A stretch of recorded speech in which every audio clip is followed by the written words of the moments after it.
Oh, what's going on, YouTubers? It's the Natural Born Thriller, and welcome everyone to WWE NXT UK review, the show from March 26, 2019. They were at um, Coventry, England. I think I said it right this time. But your commentators were Vic Joseph and Nigel McGuinness. So, that being said, let's get right into the show here, folks. This won't take long, by the way, so let's get to it. This might take about, let's see, at least under 10 minutes of this review. So the opening match was Jordan Devlin versus Dan Maloney, and basically Jordan Devlin won the match. Nothing to say about it. I mean, Dan Maloney, he does have some offense, but Jordan Devlin was basically the dominant of the match. So basically he ends up doing the whole pulling your opponent on and then doing the Saito suplex and gets the win. Basically, Jordan Devlin once again, continue to win matches, and we'll see where that leads to. We got Cassius Ohno coming out to explain himself about what he did, and basically had management, had Cassius Ohno to come out there to cut. Well, I want to say cut promo. Basically, to make a public apology for what he did to Ashton Smith. So basically, he was sorry about what happened with Ashton Smith, only for him to say that he was happy about what he did to Ashton Smith.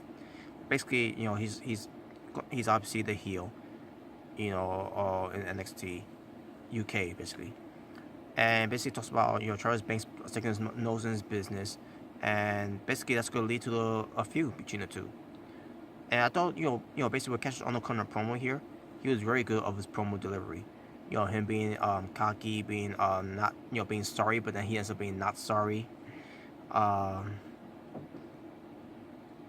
yeah, he was doing a good. He was very good. He was doing a good job at this on this role. And yeah, there you go. Nothing else to say about it. So yeah, Robert James and Cassius Ohno. Um, it's kind of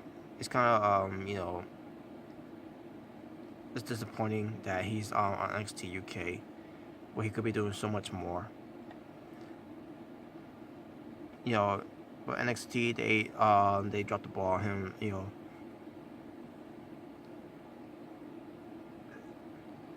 But you know, I don't know what to say. I mean, what I've been saying before in the past. What's holding him back is his condition. You know, I mean, he can still wrestle pretty good. His condition. And his condition. What I mean by that is that his weight. This man's not gonna want that guy on the main roster looking like that. But despite that, he can still wrestle, no matter how he looks. But if this man just is not interested to bring in Cassius Ohno, so it is unfortunate. But it is what it is. This man is not looking for something like that.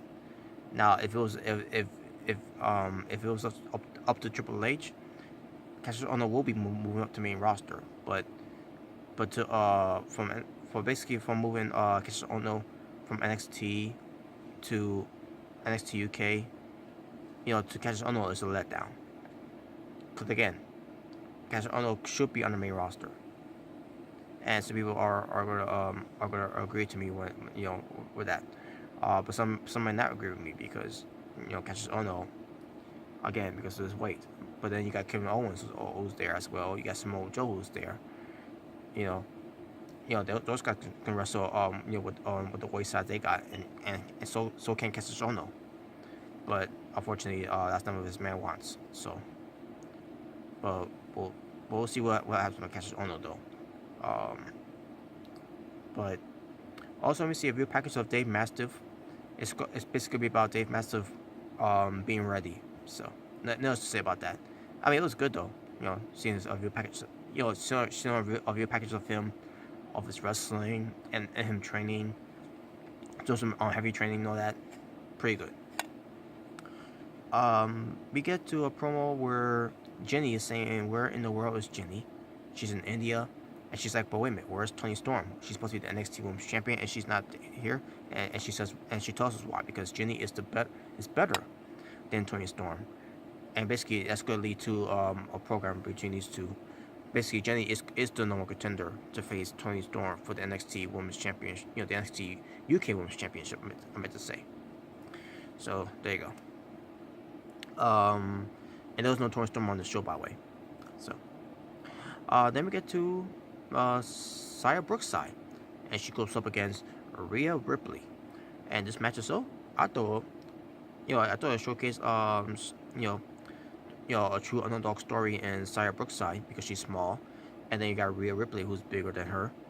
It showcased how Xia Brookside can stand in the ring against Rhea Ripley. And obviously, Rhea Ripley was dominating the match, but also Xia Brookside, she was showing some very good offense in the match and some good comeback in the match. Only for Rhea Ripley to win at the end of the match though with the riptide. And after the match, Rhea Ripley cuts a promo saying seriously, and she talked about how she ripped apart of any one. Basically, she's ripped apart the women's division of NXT UK, and then she says that Xia Brookside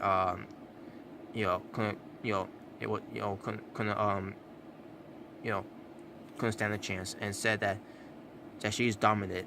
Basically Rhea Ripley saying that she's dominant. Also, we get Piper Niven. I think that's how they're saying that's how they're saying her name. But basically, formerly known as Viper. And the way I compare her, she's like a Nia Jax, but a better wrestler than Nia Jax. And Piper comes out. She says, there's the new dominance in NXT UK, and you're looking at her basically. So I'm looking forward to see what Rhea Ripley and Piper Niven can do in the ring. I'm looking forward to that match, by the way. I can't remember if they had a match before on the Mae Young Classic, the first Mae Young Classic back in 2017. I could be wrong, but I could swear they had it, but I don't remember if they did or not. But it'll be fun to see this match though between Rhea Ripley and Piper Niven. Piper Niven. We see Isla Dawn, who she was basically seeing what was going on at in the ring from backstage, basically on the TV monitor, and it talks about Piper Niven, and all of a sudden Kaylee Ray shows up, interrupts and everything, and basically wants to challenge Isla Dawn. And I think they said in 2 weeks time that's gonna be the match. I am looking forward to that match too, by the way, to see Isla Dawn wrestle again, and this time against Kaylee Ray. We see some highlights of Walter. The ring general, the NXT, the United Kingdom Championship number one contender to Pete Dunne. But yeah, Walter, there's some video package of him, highlights of it, of his wrestling. And then you got some people talking about him, for those for a few who's been in the ring with him, and for those that know about Walter. And basically, it's also it's all about Walter gaining this opportunity against the NXT, the United Kingdom champion, Pete Dunne, for Takeover New York. So can't wait for that, folks. And it was a good, it was again a damn good video package too, by the way. Ramsey was interviewing Trent Seven.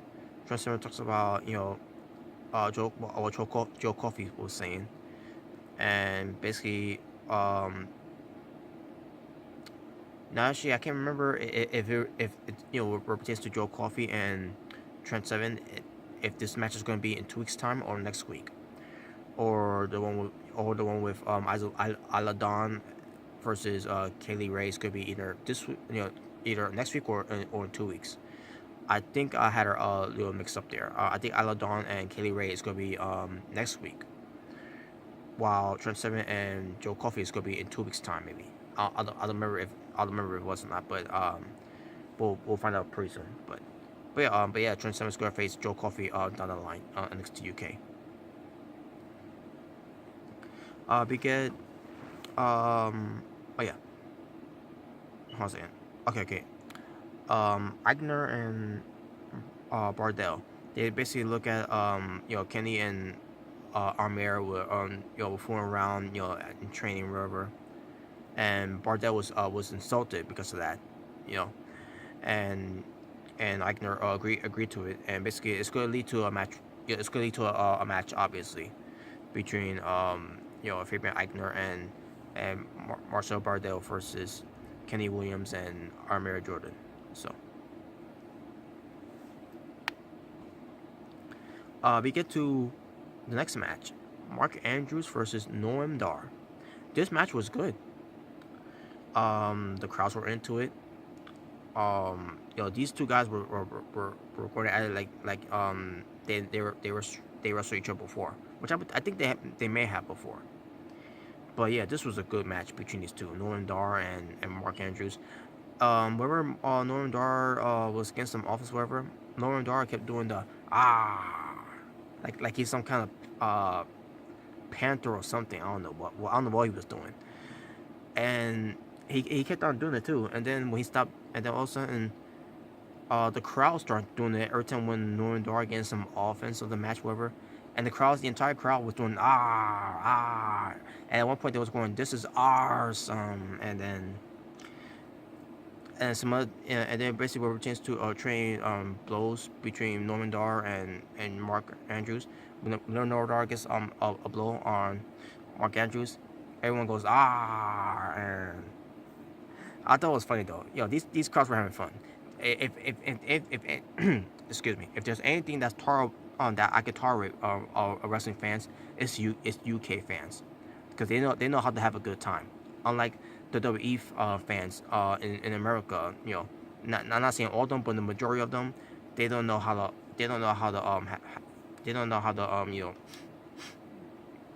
basically they're the ones that they overdo it sometimes and all that. Like for example, with the whole thing with